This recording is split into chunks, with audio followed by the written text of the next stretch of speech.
லலிதா சகஸ்ரநாமம்ல 51வது ஸ்லோகம் நம்ம பார்க்க போறோம். 51வது ஸ்லோகத்தை முதல்ல பார்க்கலாம். துஷ்ட தூரா துராச்சார ஷமணி தோஷ வர்ஜிதா சர்வஜ்ஞா சாந்திர கருணா சமானாதிக வர்ஜிதா அப்படிங்கிறது ஸ்லோகம். அதாவது இதுல இருந்து ஆரம்பிச்சு ஒரு 30 ஸ்லோகங்கள் வரைக்கும் ஈஸியா யார் வேணாலும் புரிஞ்சுக்க கூடிய அளவுல இருக்கக்கூடிய ஸ்லோகங்கள் தான். இன்னொன்னு நம்ம பார்த்தோம் அப்படின்னாக்க, இப்ப துஷ்ட தூரா அப்படின்னு சொல்றோம்னாக்க அவ எப்படி இருப்பான்னா ரொம்ப தூரத்துல இருப்பா. யாருக்கு? துஷ்டர்களுக்கு ரொம்ப தூரத்துல இருப்பா அப்படின்னு அர்த்தம். அதாவது என்ன அர்த்தம்? நம்ம தப்பு பண்றவா அவளுக்கெல்லாம் எட்டாத தூரத்துல இருக்கக்கூடியவள். யாரு சரியாக இல்லையோ அவளுக்கு நெருக்கமாக அம்பாள் வரமாட்டா அப்படிங்கறது அர்த்தம். அதாவது துஷ்ட தூரான்னா அது. அடுத்தது துராச்சார அப்படின்னா என்ன அர்த்தம்னா துர் ஆச்சார. நமக்குன்னு சில சம்பிரதாயம்லாம் இருக்கும் இல்லையா? அதாவது செய்யக்கூடாத ஒண்ணுத்த செய்யறது. அதாவது ஆச்சாரம் அப்படிங்கிறது என்னது? ஏதோ ஒண்ணு முறையா நமக்குன்னு சொல்லியிருப்பா, அதை நம்ம பண்ணணும் இல்லையா? சிலதை பண்ணணும், சிலதை பண்ணவே கூடாது அப்படின்னு சொல்லக்கூடிய விதிமுறைகள் எல்லாமே இருக்கும். இதை செய்யணும் அப்படின்னு சொன்னா மட்டும் நம்மளுக்கு போராது. இதை செய்யக்கூடாது அப்படிங்கறதையும் நம்ம பிறருக்கு சொல்லி கொடுக்கணும் இல்லையா? சோ அந்த மாதிரி அப்படி சொல்லல நம்ம அப்படின்னாக்க எதை செய்யக்கூடாதோ அதை செஞ்சுடுவாளாம். அததான் விதி இல்லாட்டா நிஷேதம் அப்படின்லாம் சொல்றா. சோ விதி என்ன பண்றது? எதை எப்படி எப்ப பண்ணணும் அப்படின்னு தெரிவிக்கிறது. நிஷேதம்னா என்ன அர்த்தம்? இது ஒதுக்கப்பட வேண்டியது, இது தள்ளப்பட வேண்டியது, இதை நம்ம பண்ணக்கூடாது அப்படின்னு சொல்றதுதான் அது.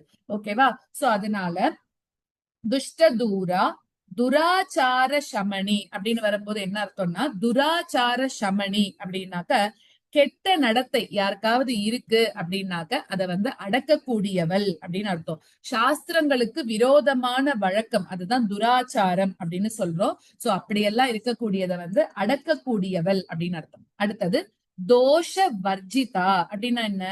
தோஷங்கள் இல்லாமல் இருக்கக்கூடியவள்னு அர்த்தம். துளி கூட அம்பாளுக்கு அந்த தோஷத்தோட சம்பந்தமே இல்லாதவள். என்ன தோஷம்னா நம்மளுக்கு விருப்பு வெறுப்பு கோபம் தாபம் துவேஷம் இதெல்லாம் இருக்கு இல்லையா? இதெல்லாம் நமக்கு தான் உண்டு. ஆனா அம்பாளுக்கு இதெல்லாம் இருக்கான்னா கண்டிப்பா கிடையாது. அதுதான் தோஷ வர்ஜிதா அப்படின்னு சொல்றோம். சோ இந்த தோஷ வர்ஜிதா அப்படின்ற நாமாவோட அம்பாலோட நிர்குண உபாசனை அதனால அது வரக்கூடிய பலன்கள் எல்லாம் பார்த்தோம். அம்பாலோட நிர்குண உபாசனையா பார்த்தோம். சோ இது வரைக்கும் பார்த்தது நம்ம என்ன பார்த்தோம்? ஆரம்பத்துல இருந்து அம்பாலோட அந்த ஒரு மேனிஃபெஸ்டேஷன் பார்த்தோம். அதாவது அப்பியரன்ஸ், அப்புறம் எப்படி எல்லாம் இருப்பா, ஃப்ரம் இன் அண்ட் அவுட் எல்லாமே நம்ம பார்த்தோம் இல்லையா? சோ அதாவது யஜ்ஞகுண்டத்துல இருந்து வரா, அப்புறம் அம்பாலோட வர்ணனை, ஸ்ரீபுரம் எப்படி இருக்கு, அதுக்கப்புறம் வதம் பார்த்தோம். இதெல்லாம் பார்த்துட்டே இருந்தோம். மந்திர ரூபமா எப்படி இருக்கா, குண்டலினி ரூபமா எப்படி இருக்கா, அதுக்கப்புறம் பக்தர்களுக்கு எப்படி அனுகிரகம் பண்றா, நிர்குண உபாசனை, இது எல்லாமே பார்த்தோம். சோ அடுத்தாப்புல நம்ம பார்க்கக்கூடியது நிர்குண உபாசனைனால பலன், அதை பார்த்தோம். சோ அதுல நம்மளுக்கு 41 to 50ல என்ன பார்த்தோம்? அம்பாள் கிட்ட இதெல்லாம் கிடையாது. சோ அம்பாலோட பக்தர்களா இருக்கக்கூடிய நம்ம கிட்ட அதெல்லாம் இருந்ததுன்னா அதை எடுத்துடுவா. அதாவது கெட்ட விஷயங்கள் அம்பாள்கிட்ட கிடையாது. ஆனா நம்மளுக்கு இருந்ததுன்னா அதை நீக்கிடுவா அப்படின்னு பார்த்தோம் இல்லையா? சோ அதாவது ஒரு கெட்ட குணத்தை சொல்லி அது அவகிட்ட இல்ல, ஆனா நம்ம கிட்ட இருந்தா அதை அழிச்சிடுவா அப்படின்னு பார்த்தோம். இனிமே நம்ம பார்க்கக்கூடியது சகுன உபாசனை அப்படின்னு சொல்றோம். அதாவது முன்னாடி 41ல இருந்து 50 கிட்ட வரைக்கும் என்ன சொல்லியிருந்தோம்? இது இல்ல அம்பாள்கிட்ட இது இல்லன்னு சொன்னோம். அப்ப என்னதான் இருக்கு அப்படின்னு ஒரு கேள்வி வரும் இல்லையா? சோ அததான் இப்ப நம்ம பார்க்க போறோம். என்னதான் அம்பாள்கிட்ட இருக்கு, அதுக்கு ஆன்சர் கொடுக்கற மாதிரி அமைஞ்சதுதான் இந்த இன்னும் வரப்போறிய சில லைன்ஸ். அதுல ஃபர்ஸ்ட் சர்வஜ்ஞா சாந்திர கருணா சமானாதிக வர்ஜிதா. சோ சர்வஜ்ஞா அப்படின்னா என்ன அர்த்தம்னா சர்வமும் அறிந்தவள், எல்லாமும் அம்பாளுக்கு தெரியும் அப்படின்னு அர்த்தம். சாந்திர கருணா அப்படின்னா என்ன அர்த்தம்? ரொம்ப டென்ஸ். அதாவது அம்பாலோட கருணை எப்படி இருக்குன்னா ரொம்ப டென்ஸா இருக்கு, நம்ம ஏதாவது அடர்த்தியாக இருக்கு அப்படின்னு அர்த்தம். நம்ம ஏதாவது ஒண்ணு கேட்கிறோம் அப்படின்னா இதுதானே நம்ம கேட்டோம், ஆனா அதை மட்டும் கொடுக்க மாட்டா, கேட்டதை விட அதிகமாக கொடுக்கக்கூடியவள் அப்படின்னு அர்த்தம். சாஃப்ட், மிருதுவா இருக்கும். அட் த சேம் டைம் சாந்திர கருணா, அம்பாள் சாஃப்டா இருப்பா, ஆனா அவளோட கிரேஸ் எப்படி இருக்கும்னா ரொம்ப டென்ஸா இருக்கும் அப்படின்னு அர்த்தம். ரொம்ப ரொம்ப கருணை நிறைந்தவள் அப்படின்னே சொல்லலாம். அடுத்தது சமானாதிக வர்ஜிதா. இப்போ சாந்திர கருணாக்கே இன்னும் சொல்லணும் அப்படின்னாக்க கருணை அப்படின்னா என்ன அர்த்தம்? நம்ம இப்ப பெருமாள்கிட்ட அம்பாள்கிட்ட போறோம், எனக்கு கொஞ்சம் கருணை காட்டுன்னா அம்பாள் நம்மள ஃபுல்லாலாம் பார்க்கவே வேண்டாம், பார்த்தாதான் நம்மளுக்கு அவளோட கருணை கிடைக்கும்னு இல்ல. அந்த கடைக்கண் பார்வையால துளி பார்வை நம்மள பாக்குறா பார்த்தேலா, அதுவே நம்மளுக்கு எப்படி இருக்கு அப்படின்னாக்க முழுசா பார்க்கணும்ன்ற அவசியம் கூட கிடையாது. அந்த கடைக்கோடி பார்வை அது வந்து நம்மள கடை தேத்திடும் அப்படின்னு சொல்றா. சோ அந்த மாதிரி சாந்திர கருணா, கடைக்கண்ணால பார்த்தா கூட நம்மளுக்கு அவளோட கருணை கிடைக்கும் அப்படின்னு சொல்றா. கொஞ்சம் கேட்டாலும் கேட்டதை விட அதிகமாக கொடுக்கக்கூடியவள், அதனாலதான் அவளுக்கு பேரு சாந்திர கருணா. அடுத்தது சமானாதிக வர்ஜிதா அப்படின்னா அவளுக்கு சமானமாக யாரும் கிடையாது, அதிகமாக யாரும் கிடையாது. சோ அம்பாளுக்கு ஒப்பாரும் மிக்காரும் இல்லாதவள், அதுதான் சமானாதிக வர்ஜிதா அப்படின்னு சொல்றது. அடுத்ததாக 52 சர்வ சக்திமயி சர்வ மங்களா சத்கதி பிரதா சர்வேஸ்வரி சர்வமயி சர்வமந்திர ஸ்வரூபிணி. அடுத்ததாக பார்த்தோம்னா சர்வ சக்திமயி அப்படின்னு இருக்கு. அப்படின்னா என்ன அர்த்தம்? எல்லா விதமான சக்திகளையும் தன்னிடத்தில் வச்சிருக்க கூடியவள், இவதான் மகாசக்தி, இவகிட்ட இருந்துதான் எல்லா சக்தியும் போறது இல்லையா. சர்வ மங்களா அப்படின்னு என்ன அர்த்தம்? எல்லா விதமான மங்களங்களையும் தனக்குள்ள வச்சிருக்க கூடியவள். சத்கதி பிரதா, அதாவது நல்ல கதி. யாருக்கு? நம்மளுக்கெல்லாம், நம்மள மாதிரி இருக்கக்கூடிய பக்தர்களுக்கு எல்லாம் என்ன பண்றான்னா நல்ல கதியை கொடுக்கக்கூடியவள். அடுத்தது சர்வேஸ்வரியாக இருக்கக்கூடியவள், அதாவது என்னன்னா ஈஸ்வர தன்மையோட இருக்கக்கூடியவள்னு அர்த்தம். கண்ட்ரோலிங் எவ்ரிபடி, எல்லாருக்கும் ஷீ இஸ் த சுப்ரீம் அப்படின்னு சொல்றோம் இல்லையா, அந்த மாதிரி எல்லாத்துக்கானாலும் மேல இருக்கக்கூடியவள், அதுதான் சர்வேஸ்வரியாக இருக்கக்கூடியவள். அடுத்தது சர்வமயி, எல்லா இடத்துலயும் வியாபிச்சு இருக்கக்கூடியவள், அதனாலதான் அவ பேரு சர்வமயி. எல்லா இடத்துலயும் வியாபிச்சும் இருக்கா, எல்லாமுமாகவும் இருக்கக்கூடியவள் அவள் தான். இப்ப நம்ம பார்த்துட்டு இருக்கோமே அண்ட பிரம்மாண்டம் எல்லாமே யாருன்னா அம்பாள் ஒருத்தி தான் அப்படின்னு சொல்றா. சோ அதனாலதான் அவளுக்கு பேரு சர்வமயி அப்படின்னு சொல்லுவோம். அடுத்தது சர்வ மந்திர ஸ்வரூபிணி அப்படின்னாக்க மந்திரங்களோடு தொடர்போட இருக்கக்கூடிய அந்த யந்திரங்களோட சர்வ மந்திர ஸ்வரூபினா எல்லா மந்திரங்களுக்குள்ளேயும் இருக்கக்கூடியவள் அம்பாள். நம்ம இப்ப ஒரு மந்திரம் சொல்றோம் அப்படின்னா எல்லா மந்திரங்களோட வடிவானவளாக அம்பாள் தான் இருக்கா அப்படின்னு சொல்றோம். மந்திரங்கள்ங்கிறது 7 கோடிகள் அப்படின்னு சொல்லப்படுறதாம். ஆனா அந்த மந்திரங்கள் எல்லாத்தோட வடிவானவள், இல்லாட்டி அந்த மந்திரங்களையே வடிவாக கொண்டவள், அதனாலதான் அவளுக்கு பேரு சர்வ மந்திர ஸ்வரூபிணி. அடுத்தது சர்வ யந்திராத்மிகா அப்படின்னு வரும்போது என்னன்னாக்க மந்திரங்களோடு தொடர்போடு இருக்கக்கூடிய யந்திரங்கள், அதுக்கும் ஆத்மாவாக இருக்கக்கூடியவள். அதே சமயத்துல அவ யாரு? சர்வ தந்திர ரூபா, மந்திர தந்திரம் அப்படின்னு நம்ம சேர்த்து சொல்றோம் இல்லையா, மந்திர தந்திரம்னு சொல்றோம் இல்லையா. சோ அந்த தந்திரங்களோட ரூபமாக இருக்கிறதோட தந்திரங்களால கூட ஆராதிக்கப்படக்கூடியவள். தந்திரம் அப்படின்னாலே ரொம்ப ஒரு விசேஷமான ஆராதனை முறைகள். சில பேர் மந்திரம் மூலமா ஆராதிக்கிறா, சில பேர் தந்திரம் மூலமா ஆராதிக்கிறா, சில பேர் யந்திரம் மூலமா ஆராதிக்கிறா. அதுல இந்த தந்திரம் அப்படிங்கிறது வந்து ரொம்ப விசேஷமான ஒரு ஆராதனை முறை அப்படின்னு சொல்றான். அடுத்ததாக சர்வ யந்திராத்மிகா சர்வ தந்திர ரூபா மனோன்மணி அப்படின்னாக்க என்ன அர்த்தம்னாக்க இதுல வந்து மனோன்மணி அப்படின்னு சொல்றோம் இல்லையா. மனோன்மணி அப்படின்னா மனசு, அதுல அந்த வார்த்தையில இருந்து நம்மளுக்கு புரியுது. அப்படின்னா என்ன அர்த்தம்?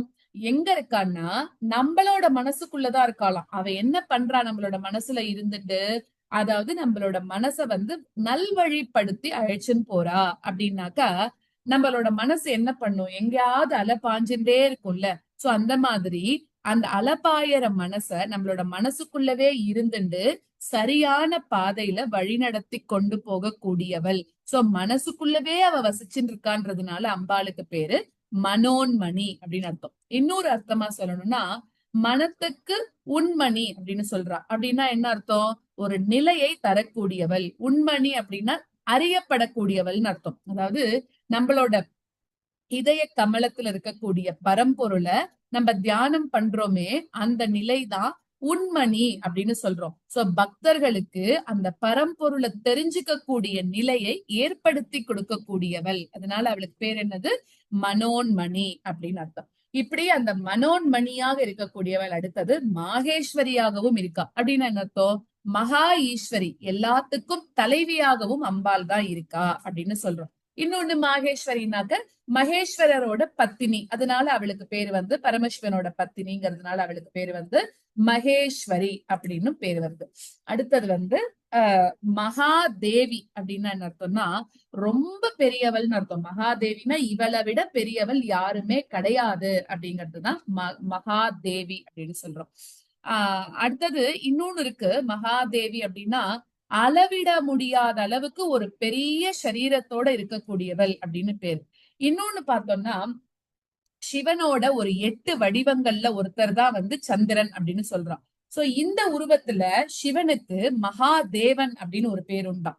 சோ அதனால அவரோட மனைவியா இருக்கிறதுனால இவளுக்கு பேரு மகாதேவி, ரோஹிணி அப்படின்னு எல்லாம் எல்லாமே பேர் இருக்கு அப்படின்னு சொல்றா.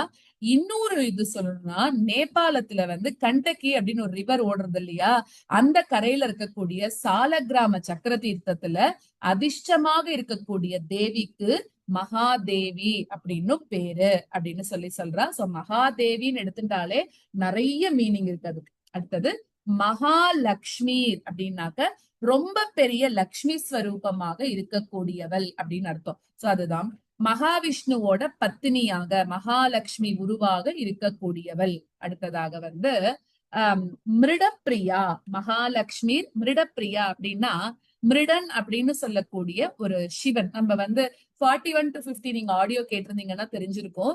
சிவன் வந்து ஒரு தொழில் பண்ணும்போது அந்த சிவனோட பேரும் மாறுபடும். அப்போ இந்த இடத்துல மிருடன் அப்படின்னு சொல்லக்கூடிய ஒரு சிவகாமேஸ்வரரோட பேரு, அந்த பேர்ல இருக்கக்கூடிய சிவனுக்கு பிரீத்தியானவள், அதனால இவளுக்கு பேரு மிருடப்பிரியா அப்படின்னு அர்த்தம். சிவன் தான் வந்து என்ன பண்றார், படைத்தல், காத்தல், அழித்தல் இந்த மாதிரி எல்லா தொழிலையும் பண்றாரு இல்லையா. அப்போ படைக்கிற தொழில் பண்ணும்போது அவருக்கு பேரு பவன்னு பேரு, காக்கிற தொழில் பண்ணும்போது அவருக்கு பேரு மிருடர் அப்படின்னு பேரு, அதே மாதிரி அழிக்கிற தொழில் பண்ணும்போது அவருக்கு பேரு ஹரன் அப்படின்னு பேரு. சோ மிருடன் அப்படின்னு சொல்லக்கூடிய அந்த ஒரு சிச்சுவேஷன்ல இருக்கக்கூடிய சிவனுக்கு அவர் எப்படிப்பட்டவர்னா ரொம்ப சத்வகுணத்தோட இருப்பாராம் அந்த டைம்ல. சோ அந்த டைம்ல இவ வைஃபா இருந்தானா இவளுக்கு பேரு, அந்த டைம்ல இவ வந்து ரொம்ப பிரியமானவளா இருக்கா. சோ இவளுக்கு பேரு மிருடப்பிரியா. மிருடன்னு சொல்லக்கூடிய சிவனுக்கு ரொம்ப பிரியமானவள் அப்படின்னு அர்த்தம். ஓகேவா. சோ நெக்ஸ்ட் வந்து மகாரூபா. மகாரூபா அப்படின்னு என்ன அர்த்தம்னா பெரிய வடிவோட இருக்கக்கூடியவள் அப்படின்னு அர்த்தம். மகத் ரூபமாக அப்படின்னு இருக்கு. இந்த அண்ட பிரம்மாண்டத்தோட வடிவமாகவே இருக்கக்கூடியவள் அம்பாள், ரொம்ப பெரிய அதோட ரூபமாக இருக்கக்கூடியவள், அதுதான் அவளுக்கு பேரு மகாரூபா அப்படின்னு பேரு. அடுத்தது வந்து மகா பூஜ்யா. மகா பூஜ்யான்னா இப்ப நம்ம வந்து பெரிய பெரிய பூஜை எல்லாம் பண்றோம்ல, அந்த பெரிய பெரிய பூஜைக்கு உரியவள், அவதான் இந்த பூஜைக்கு சரியான ஆளு அப்படின்னு சொல்ற மாதிரி மகா பூஜ்யா அப்படின்னு அர்த்தம். அதே மாதிரி இன்னொன்னு வந்து என்ன, இன்னொரு மீனிங் எப்படி சொல்றான்னா பெரிய பெரிய பூஜைகளுக்கு அவள் அடங்காதவள் அப்படின்னு சொல்றா. அப்படின்னா என்ன அர்த்தம்னா நிறைய நம்ம வந்து டாம்பீகமா நம்ம வந்து செலவு பண்ணிட்டே இருக்கோம் இல்லையா. அதாவது நிறைய பேர் பண்றா, அதாவது யாரெல்லாம் அவளை பண்றா, மகான், கிரேட் பீப்புள், நிறைய பேர் எல்லாம் பண்றாள்ல. சோ அதனால அவளுக்கு பேரு மகா பூஜா, பெரிய பெரியவாள்லாம் அவளுக்கு பண்றா.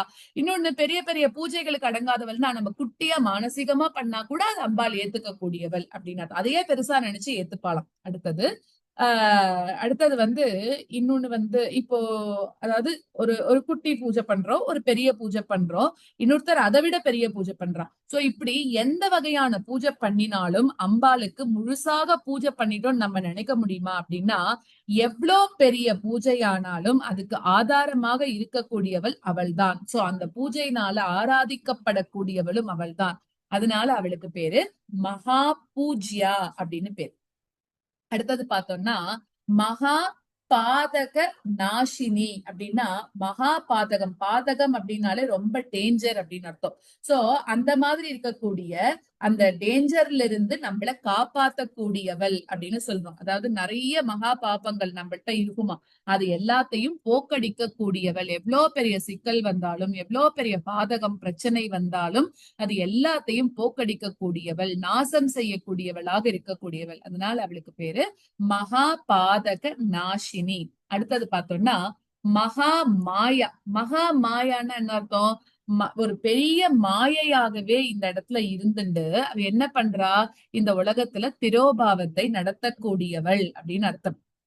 ஒரு மாயையை கொடுத்து திரோபாவம்னாலே மறைக்கிறதுன்னு நம்ம படிச்சோம்ல ஃபர்ஸ்ட்லயே. சோ அந்த மாதிரி ஒரு மாயையை நம்மளுக்கு கொடுத்து இதுதான் வாழ்க்கை அப்படின்னு சிருஷ்டி ஸ்திதி சம்ஹாரம், அதாவது ஆக்கல் காத்தல் அழித்தல் அப்படிங்கறதுக்கெல்லாம் அதெல்லாம் கரெக்டா நடக்கணுமே, அதுக்காக ஒரு பெரிய ஒரு மாயையை தரக்கூடியவள். அந்த மாயையாகவும் அம்பாளே தான் இருக்கா. சோ அதனால அவளுக்கு பேரு மகா மாயா அப்படின்னு பேரு. அடுத்தது மகா சத்வா. சத்வானாலே நம்மளுக்கு தெரியறது இல்லையா, ரொம்ப சத்வ குணத்தோட இருக்கக்கூடியவள் அப்படின்னு அர்த்தம். சத்வம் அப்படிங்கிறது வந்து குணம் பலம் அதெல்லாம் இருக்கக்கூடிய ஒரு பொருள், அதோட இருக்கக்கூடியது. சோ அம்பாளுக்கு நிறைய நல்ல குணங்கள் இருக்கு, மகா பலம் பொருந்தியவள், அதனால அவளுக்கு பேரு மகா சத்வா அப்படின்னு பேரு. இப்போ அடுத்த 2 திருநாமங்கள் நம்ம பாக்குறோம் அப்படின்னா மகாசக்திர் மகாரதிகி அப்படின்னு பாக்குறோம். அது வந்து என்ன சொல்றதுன்னா அம்பாளோட அந்த சக்தியையும் அழகையும் சொல்லக்கூடியதா இருக்கு. மகா இங்க வந்து இந்த சாவோட இதை நம்ம பாத்துக்கணும். இங்க வந்து மகா சக்திர், சட்டைக்கு வர சா இருக்கு. அங்க முன்னாடி நான் சொன்னேன்ல அதை வந்து மகா சக்திர் சொல்லணும், சக்திர் சொல்லக்கூடாதுன்னு கொஞ்சம் நாமத்துக்கு முன்னாடி சொன்னேன், நோட் பண்ணிருந்தீங்கன்னா தெரியும். அது அந்த சா, அதாவது சஹஸ்ர நாமத்துக்கு வர சா. இது வந்து சா, சட்டைக்கு வர சா. சோ இந்த இடத்துல மகா சக்தின்னா என்ன அர்த்தம்னா பெரிய ஆற்றலோட இருக்கக்கூடியவள்னு அர்த்தம். சக்தி அப்படின்னாலே பலம் ஆற்றல் இல்லையா. அதாவது முன்னாடி மகா சக்தி வந்தது, அங்க என்ன அப்படின்னாக்க அங்க வந்து மக ஆசக்தி அப்படின்னு அதை படிக்கணும். இதெல்லாம் நம்ம முன்னாடியே சொன்னோம். அதாவது எப்பவுமே உற்சாகத்தோட இருக்கக்கூடியவள்னு அந்த மகாசக்திக்கு பேரு. இங்க மகாசக்திக்கு என்ன அர்த்தம் அப்படின்னா பெரிய ஆற்றலோட இருக்கக்கூடியவள் அப்படின்னு அர்த்தம். அடுத்தது பார்த்தோம்னா மகா ரதி, அதாவது ரதி மகாரதி அப்படிங்க வரும்போதே நிறைய நிறைய ஆனந்தத்தை கொடுக்கக்கூடியவள். நம்ம என்னெல்லாம் கேக்குறோமோ அதுக்கு நிறைய ஆனந்தத்தை கொடுக்கக்கூடியவள். இன்னொன்னு ரதினா ரொம்ப அழகாக இருக்கக்கூடியவள் அப்படின்னு சொல்லலாம். அதனால அவளுக்கு பேரு மகாரதி. மகா காமன் அப்படிங்கிறது சிவனுக்கான ஒரு பேரும் இருக்கு இல்லையா. சோ காமனுக்கே காமனாக காமனுக்கு காலனாகவும் இருந்தவர் சிவனார் இல்லையா. சோ அதனால மகா காமனா இருக்கக்கூடிய சிவனோட மனைவி மகாரதி. ரதி அப்படின்னு சொல்லக்கூடிய சொல்லுக்கு இன்னும் நிறைய விஷயங்கள் இருக்கு. என்னன்னா பிரியம், விருப்பம், ஆசை, பாசம், இது எல்லாமே இருக்கு. சோ மகாரதியாகவும் அம்பாள் தான் இருக்கா. அடுத்தது மகா போகா. மகா போகான்னு என்ன அர்த்தம்னா என்னென்னலாம் இந்த உலகத்துல நம்ம போகங்கள் இருக்கு அப்படின்னு சொல்றோமோ மகத்தான சுக அனுபவம் அதை கொடுக்கக்கூடியவளே அம்பாள் தான். அதாவது சுகத்தோட ஒரு அனுபவ உணர்வு அப்படின்னு சொல்லலாம். இதை தரக்கூடிய செல்வம் எல்லாமே போகம்தான். சோ இப்படி எல்லா விதமான போகங்களையும் அனுபவிக்கக்கூடிய தகுதி யாருக்கு இருக்குன்னா அம்பாளுக்கு தான் இருக்கு. அந்த தகுதியை நம்மளுக்கும் கொடுக்குறான். சோ அதனால மகா போகா அப்படின்னு அர்த்தம். மகேஸ்வரியா இல்லாட்டி மகா ஐஸ்வர்யா அப்படின்னாக்க எல்லா விதமான ஐஸ்வர்யத்தோட விபூதியோடவும் இருக்கக்கூடியவள். எல்லா ஐஸ்வர்யங்களையும் படைச்சு அது எல்லாத்திலையும் குடிகொண்டவளாக அம்பாள் தான் இருக்கா. அடுத்தது மகாவீரியா. மகாவீரியா அப்படின்னா என்ன அர்த்தம் அப்படின்னா மகத்தான வீரியத்தோட இருக்கக்கூடியவள் அப்படின்னு அர்த்தம் மகாவீரியா அப்படின்னாக்க.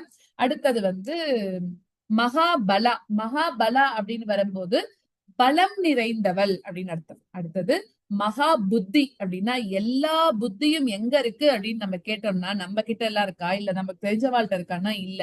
எல்லா புத்தியும் யார்கிட்ட இருக்குன்னா அம்பாள் கிட்டதான் இருக்கு. சோ புத்தியோட வடிவாக இருக்கக்கூடியவள், புத்திக்கு ஆதாரமாக இருக்கக்கூடியவளும் அம்பாள் தான். சோ உண்மையிலேயே நம்மலாம் நம்மள அறிவாளி புத்திசாலின்னு சொல்லிக்க கூடாது. எல்லாமே யாருக்கு அந்த பட்டம் தகும்னா லலிதா திரிபுர சுந்தரிக்கு தான் அந்த பட்டம் தகும் அப்படின்னு சொல்றேன். அடுத்தது மகா மாயா, மகா சத்வா, மகா போக, மகா புத்திர், மகா சித்திர். இப்போ மகா சித்திர்ல என்னன்னாக்க சகல சித்திகளையும் தரக்கூடியவள். சித்திகள்னா என்ன, நமக்கு என்னென்னலாம் வேணுமோ எல்லாத்தையும் கொடுக்கக்கூடியவள்.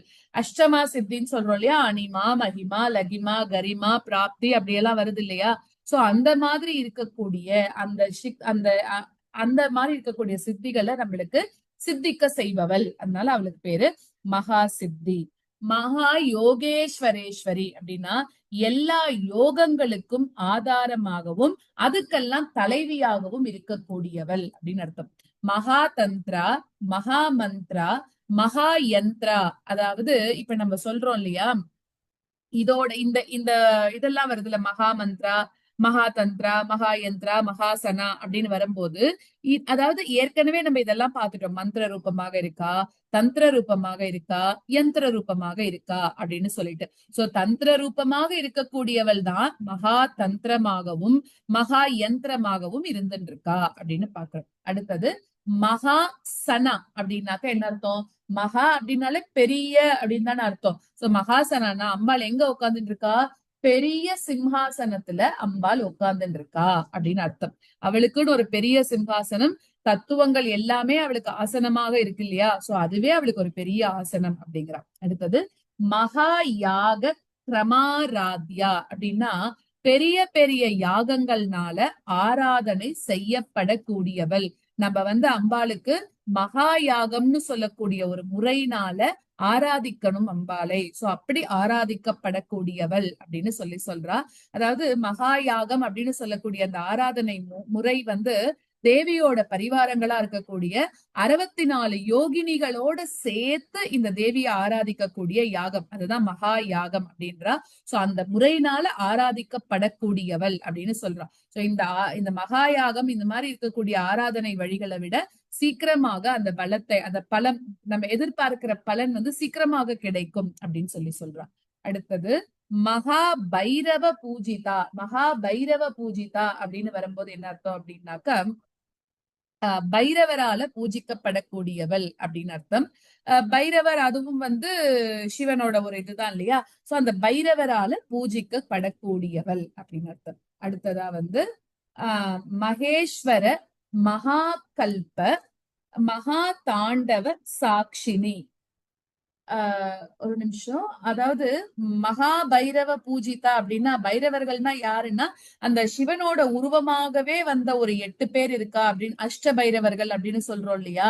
சோ அந்த பைரவர்கள் எல்லாருமே இந்த அம்பாளை பூஜை பண்றா அப்படிங்கிற மாதிரி எடுத்துக்கணும். பைரவர் அப்படின்னாக்க பயத்தை உண்டு பண்ணக்கூடியவர்னு கூட ஒரு அர்த்தம் இருக்கு. சோ அடுத்ததாக நம்ம பார்க்க போறது மகேஸ்வர மகாகல்ப மகா தாண்டவ சாட்சினி மகா காமேஷ மகிஷி மகா திரிபுர சுந்தரி. மகேஸ்வரர், அதாவது மகேஸ்வரர் எப்ப தாண்டவம் ஆடுவார்? இந்த கல்பம், அதாவது இந்த யுகங்கள் எல்லா யுகமும் முடிஞ்சதுக்கு அப்புறம் அவர் ருத்ர தாண்டவம், சம்ஹார தாண்டவம் இப்படி எல்லாம் ஆடுறாரு இல்லையா? சோ அந்த தாண்டவத்தை பார்த்து ரசிக்க கூடியவள் யாருன்னா நம்ம அம்பாள் தான் அப்படின்னு அர்த்தம். அதாவது அவர் ரொம்ப ஹாப்பி ஆகுறாளாம். அவர் ஆடுறத பார்த்து இவர் ரொம்ப ஹாப்பி ஆகுறா. மகா தாண்டவ சாட்சினி. மகாகல்ப காலத்துல மகேஸ்வரன் ஆடக்கூடிய தாண்டவம் இருக்கு இல்லையா? அந்த தாண்டவத்துக்கு சாட்சியாக இருக்கக்கூடியவள். அதாவது அவர் ஆடுறதுக்கு தாண்டவம்னு பேரு. அம்பாள் ரொம்ப மெதுவா ஸ்டெப்ஸ். அவ ஆடுற ஆட்டத்துக்கு பேரு லாஸ்யம் அப்படின்னு பேரு. சோ அதனால இன்னொரு இடத்துல நம்ம அம்பாள லாஸ்ய பிரியா அப்படின்னே சொல்லியிருக்கோம். சோ இது லாஸ்ய பிரியாங்கிறது நம்ம திரிசதி படிச்சவாளுக்கெல்லாம் அதுல இது கொஞ்சம் ஃபெமிலியரா இருக்கும். சோ தாண்டவம் லாஸ்யம் அப்படின்னு 2 வகையான நடனங்கள் இருக்கு. சிவன் ஆடுறதுக்கு பேரு தாண்டவம். அதாவது எதுக்கு அது மாதிரி தாண்டவம் அப்படின்னா தண்டு தண்டு தண்டுன்னு தட்டி தட்டி ஆடுவாங்க. ரொம்ப கோபத்துல ஆடுறா இல்லையா? அதனால அதுக்கு பேரு தாண்டவமா. லாஸ்யம் அப்படிங்கிறது என்னன்னா ரொம்ப மென்மையான நடனம். அதாவது இப்ப கூட நம்ம பாக்கலாம் இல்லையா? சில பேர் ரொம்ப மென்மையா ஆடிட்டு இருப்பா. அதுக்கு பேரு லாஸ்யம். அம்பாள் ஆடுறது நாடகம் இதுக்கு பேரு லாஸ்யம்னு பேரு. சோ யாரு தாண்டவம் ஆடுறா? மகா சம்ஹார மகாகல்ப காலத்துல பரமேஸ்வரனா இருக்கக்கூடிய அந்த சிவன் தாண்டவம் இப்ப ஆடின்னு இருக்காரா. அதை யார் பாக்குறா? அம்பாள் பாக்குறா அப்படிங்கிறா. சோ சாட்சியாக, சாட்சியாக இருந்துட்டு பாக்குறா. வேற யாருமே அங்க இல்ல. இவர் ஆடுறார். மகேஸ்வர மகாகல்ப மகா தாண்டவ சாட்சினி. அந்த தாண்டவத்தை சாட்சியாக இருந்துட்டு பாக்குறார் அப்படின்னு அம்பாள் பாக்குறா அப்படின்னு அர்த்தம். அடுத்ததாக மகா காமேஷ மகிஷி மகா திரிபுர சுந்தரி. மகா காமேஷ மகிஷி அப்படின்னா என்ன அர்த்தம்? காமேஷர் அப்படின்னாக்க காமனை அடக்கினவர், அதனால அவருக்கு பேர் காமேஸ்வர் இல்லையா? சோ அவருக்கு பட்ட மகிழ்ச்சியாக இருக்கா அப்படின்னு அர்த்தம். அவருக்கு பட்ட மகிழ்ச்சியாக இவர் இருக்கிறதுனால இவளுக்கு பேரு மகா காமேஷ மகிஷி. மகா திரிபுர சுந்தரி அப்படின்னாக்க என்ன அர்த்தம் அப்படின்னா, திரிபுரம் அப்படின்னாக்கா அதாவது எப்படி சொல்றது, அதாவது ஒரு அதுக்கு ஒரு கதையே இருக்கும் அந்த திரிபுரத்தை எரிச்சவர் அப்படிங்கிறதுக்கு. அதாவது 3 அசுரர்கள் இருக்கா. அந்த 3 அசுரர்களும் என்ன பண்றான்னா 3 வகையான கோட்டையை கட்டிக்கிறா. அப்படி அந்த 3 கோட்டைகள் என்னன்னா தங்க கோட்டை, வெள்ளி கோட்டை, இரும்பு கோட்டைன்னு. சோ இந்த 3 கோட்டைகள்ல வாழ்ந்த அவளோட அந்த கொட்டத்தை அடக்கணும் அப்படிங்கிறதுக்காக புராரியாக திரிபுராந்தகராக அவர் என்ன பண்றாருன்னா பரமேஸ்வரன் அங்க போறாராம். சோ இந்த 3 அரக்கர்களோட போய் சண்டைக்கு போறார். அப்படி சண்டைக்கு போனது பத்தி நிறைய பேர் சில பேர் ஒருத்தொருத்தர் ஒரு மாதிரி சொல்றா. சோ இதுல முக்கியமா என்ன சொல்றா அப்படின்னாக்க இவர் அங்க போறாரு இல்லையா, ஆயுதங்கள் எல்லாத்தையும் எடுத்துன்னு போறாராம் அழிக்கிறதுக்கு. ஆனா அந்த ஆயுதங்கள் எல்லாத்தையும் சிவன் பயன்படுத்தவே இல்லையா. என்ன பண்றாருன்னா லேசாக அவ அந்த அசுரர்கள்லாம் இருந்தா இல்லையா, அவ இருக்கக்கூடிய திக்க பார்த்து ஒரு பார்வை பார்த்து சிரிக்கிறாராம், அவ்வளவுதான். அப்படி சிரிச்ச உடனேயே என்ன ஆயிடுதான் 3 கோட்டைகளும் எரிஞ்சு போச்சா. அதனால இவருக்கு பேர் திரிபுரத்தை எரிச்சவர்னு பேர் இருக்கு இல்லையா. சோ இததான் நம்ம என்ன சொல்றோம்னா திரிபுர தகனம் அப்படின்னு சொல்றோம். 3 கோட்டைகள் அவ கட்டி வச்சிருக்கா, அவளை மிஞ்சறதுக்கு யாருமே இல்ல அப்படின்னு சொல்ற மாதிரி. சோ அந்த மாதிரி அந்த ரதத்துல ஏறி போய் முப்புறங்களையும் எரிச்சதுனால திரிபுர தகனம் செஞ்சதுனால அவருக்கு பேரு திரிபுரன், திரிபுராரி இப்படி எல்லாம் பேர் இருக்கு. சோ அந்த திரிபுர சுந்தரரோட பட்ட மகிழ்ச்சியாக இருக்கிறதுனால அம்பாளுக்கு திரிபுர சுந்தரி அப்படின்னு ஒரு பேர் இருக்கு. அடுத்தது சதுஷ்டுபசாராட்யா சதுஷ்டி கலாமயி. அதாவது சதுஷ்ட அப்படின்னாக்க என்ன அர்த்தம்னா 64 உபச்சாரங்களால ஆராதிக்கப்படக்கூடியவள் அம்பாளுக்கு. நம்ம பண்றது சதுஷ்டி பூஜை பண்றோம் இல்லையா, 64 உபச்சாரங்களால மொத்தமா பண்றது. சோ அந்த மாதிரி இருக்கக்கூடிய உபச்சாரங்களால ஆராதிக்கப்படக்கூடியவள் அப்படின்னு அர்த்தம். இப்ப நம்ம நார்மலா நம்ம ஆத்துல எல்லாம் என்ன பண்ணுவோம், 5 விதமான பூஜைகள் பண்ணுவோம் இல்லையா. என்னென்ன பண்ணுவோம், தீபம் காட்டுறது, புஷ்பம் போடுறது, அபிஷேகம் பண்றது, தூபம், நைவேத்தியம்னு பண்றோம். இத பஞ்சாங்க பூஜை அப்படின்னு சொல்லி நம்ம சொல்லுவோம். இது நம்ம ஆத்துல டெய்லி பண்றது. இத டீடைலா பண்றதுக்கு 64 உபச்சாரங்கள் இருக்கும். அதுக்கு பேருதான் சதுஷ்டி. 64 ஸ்டெப்ஸோட இருக்கக்கூடிய பூஜை. சதுர்னா 4, சஷ்டினா 60. சோ 64 உபச்சாரணை பண்றா. சோ அந்த மாதிரி சதுஷ்டி கலாமயி அப்படின்னா என்ன அர்த்தம்னா 64 கலைகளோட ஆதாரமாகவே இருக்கக்கூடியவள் அம்பாள் அப்படின்னு சொல்றா. சோ இதுக்கு அப்புறம் ரொம்ப முக்கியமான ஒரு திருநாமம் என்னன்னா நம்ம ஏற்கனவே பார்த்ததுதான். அதாவது 64 கோடி யோகினிகளால துதிக்கப்படுபவள். எப்பவுமே அம்பாளை சுத்தி அம்பாள் மட்டுமா இருக்கா அப்படின்னா இல்ல, ஒரு பக்கம் லக்ஷ்மி இருக்கா, ஒரு பக்கம் சரஸ்வதி இருக்கா. சுத்தி வர 64 கோடி யோகினிகள் அவளை சுத்தி இருந்துட்டே இருக்காளாம். சோ அந்த மாதிரி மகா சதுஷ்டி கோடி யோகினி கணசேவிதா. ஸ்ரீபுரத்தை சுத்தி யோகினிகள் எல்லாம் இருக்கா அப்படின்னு பார்த்தோம் இல்லையா. டோட்டலா 64 கோடி யோகினிகள் இருக்கா. அத்தனை பேரும் என்ன பண்றான்னா அம்பாளுக்கு தான் பணிவிட பண்ணிட்டே இருக்கலாம். எப்ப அம்பாள் ஏதாவது ஒண்ணு சொல்லுவா நம்ம பண்ண மாட்டோமா அப்படின்னு காத்துன்றது பண்ணிட்டே இருக்கலாம். அதுதான் சதுஷ்டி கோடி யோகினிகள் அப்படின்னு சொல்றா. சோ அவளால 64 கோடி யோகினிகளால துதிக்கப்படக்கூடியவள் அப்படின்னு அர்த்தம். அடுத்ததாக மனு வித்யா அப்படின்னாக்க இப்போ இதுல நம்ம பார்க்கணும் அப்படின்னாக்க இதுக்கு சாதாரணமா சொல்லணும் அப்படின்னாக்க என்ன சொல்லிடலாம், நம்ம மனுவோட வித்தைக்கு ஆதாரமாக இருக்கக்கூடியவள் அப்படின்னு அர்த்தம். இதுல நம்ம பாக்குறோம் 12 பேர் அம்பாளோட ரொம்ப பெரிய பக்தர்கள் அப்படின்னு சொல்றான். அதுல முதல் பக்தர் யாரு அப்படின்னா அதுல முதல் பக்தரே இவர் தான். யாரு, மனுதான். அந்த 12 பேர் யாரு அப்படின்னா சிவன், மனு, சந்திரன், அகஸ்தியர், லோபமுத்ரா, மன்மதன், அக்னி, சூரியன், இந்திரன், ஸ்கந்தன், குபேரன், துர்வாசர். இவா 12 பேரும் தான் அம்பாலோட முக்கியமான பக்தர்கள்லாம். சோ இவ எல்லாருமே எப்படின்னா ஸ்ரீவித்யை பத்தி நன்னா தெரிஞ்சுட்டு இருக்கக்கூடியவா அப்படின்னு சொல்றா. அந்த ஸ்ரீவித்யா மனுவுக்கு தெரிஞ்சத பிரத்தியாருக்கு சொல்லி கொடுக்கிறார். சந்திர வித்யா அப்படின்னாக்க சந்திரனுக்கு தெரிஞ்ச வித்யா. அடுத்தது சாரு ரூபா அப்படின்னா சாரு அப்படின்னாக்க ரொம்ப அழகு அப்படின்னு அர்த்தம். சாருஹாசா அப்படின்னா ரொம்ப அழகாக சிரிக்கக்கூடியவள். சந்திர வித்யானா நம்ம சொல்றோம் மனுனா முதல்ல இருக்கக்கூடியவர்னு சொல்லியாச்சு. அடுத்தது சந்திர வித்யா அப்படின்னு பாக்குறோம்னா இந்த 12 உபாசகர்கள் இருக்கான்னு நம்ம பேர் படிச்சோம் இல்லையா.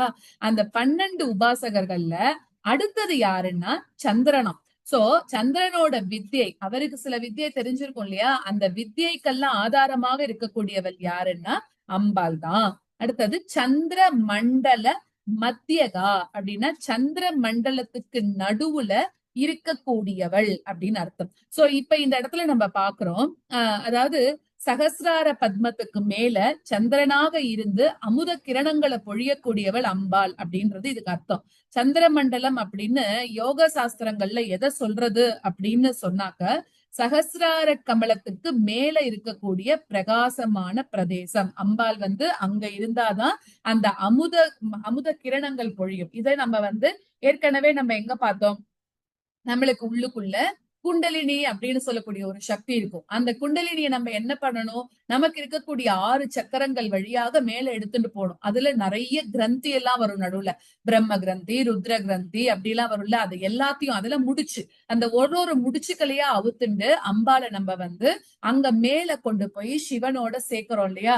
சிவனோட சகசிராரத்துக்கு மேல சேர்க்கும் போது அங்கேருந்து ஒரு அமிர்த கிரணங்கள், சோ அது குளுமையா இருக்கக்கூடிய இடம். சோ அததான் நம்ம இந்த இடத்துல சந்திர மண்டலம்னு சொல்றாங்க இருக்கிறத. சோ அந்த இடத்துல சந்திர மண்டலத்துக்கு நடுவுல இருக்கக்கூடியவள் அப்படிங்கறத புரிஞ்சுக்கிறோம். அடுத்தது மனு வித்யா, சந்திர வித்யா, சந்திர மண்டல மத்தியகா, சாரு ரூபா, சாரு ஹாசா, சாரு சந்திர கலாதரா. சாரு ரூபான, சாருனாலே அழகு இல்லையா.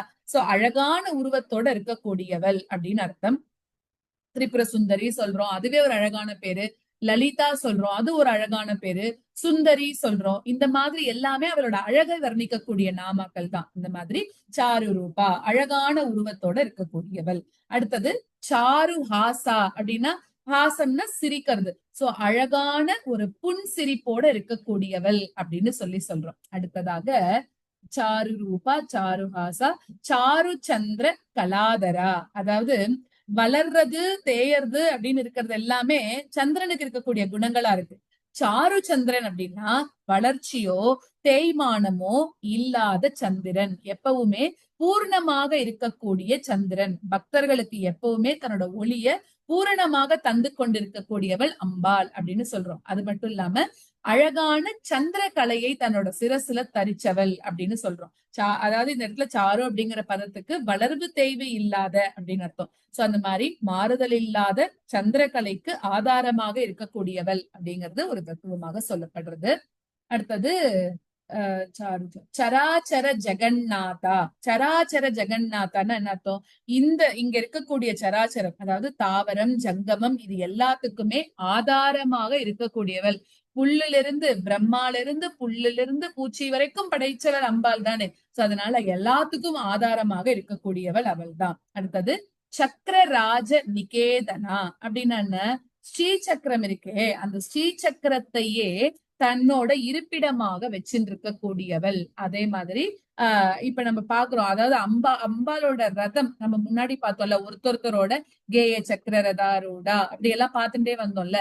அது மாதிரி அம்பாள் போறக்கூடிய ரதத்துக்கு பேரே சக்கரராஜ ரதம் அப்படின்னு தான் பேரு. சோ சக்கரராஜம் அப்படின்னு சொல்லக்கூடிய வீட்டுக்குள்ள இருக்கக்கூடியவள், சக்கரராஜத்தை தன்னோட நிலையாக கொண்டவள் அப்படின்னு அர்த்தம். அம்பாலோட வீட்டாக கொண்டவள், ஸ்ரீ சக்கரத்தை வாசஸ்தலமாக கொண்டவள் அப்படிங்கிற பொருள் எல்லாம் ஸ்ரீ சக்கர நிகேதனா அப்படின்னு பாக்குறோம்.